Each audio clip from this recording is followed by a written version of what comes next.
Oil పోసుకోవాలి, లవంగాలు యాలకులు వేసుకోవాలి. ఆయిల్ కాలినాక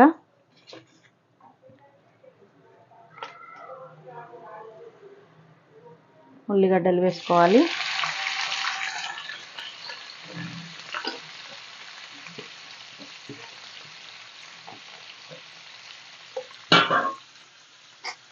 మళ్ళీ ఫ్రై చేసుకోవాలి. మంచిగా గోల్డెన్ బ్రౌన్ వచ్చేదాకా మంచిగా ఇది ఫ్రై చేసుకోవాలి. ఫ్రై చేసుకున్న తర్వాత గోల్డెన్ కలర్ వచ్చినాయి, కొంచెం అల్లం వేసుకోవాలి.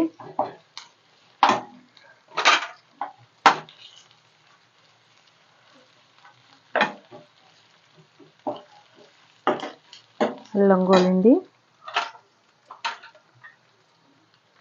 కొంచెం పసుపు వేసుకోవాలి.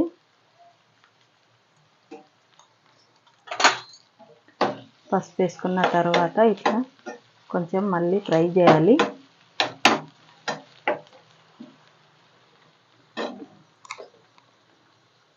కారం వేసుకోవాలి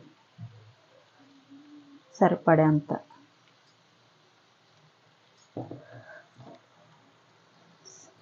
సాల్ట్ వేసుకోవాలి. మళ్ళీ ఫ్రై చేసుకోవాలి.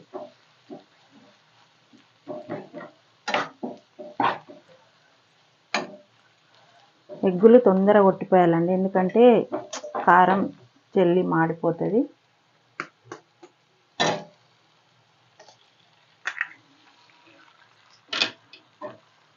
నేనైతే 4 ఎగ్గులు కొడుతున్నాను.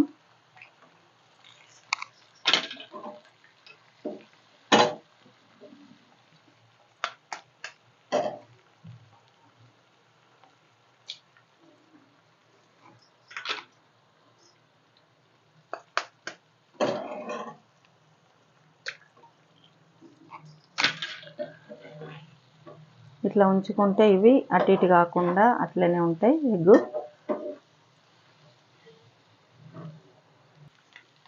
ఎగ్ ఫ్రై అయితే రెడీ అయిపోయిందండి. చూడండి, మేమైతే ఇట్లా చేసుకుంటాం. నాకైతే ఇదే చేయడం వచ్చు, వేరే రాదుగా. నేనైతే ఇట్లనే చేస్తాను. చూడండి,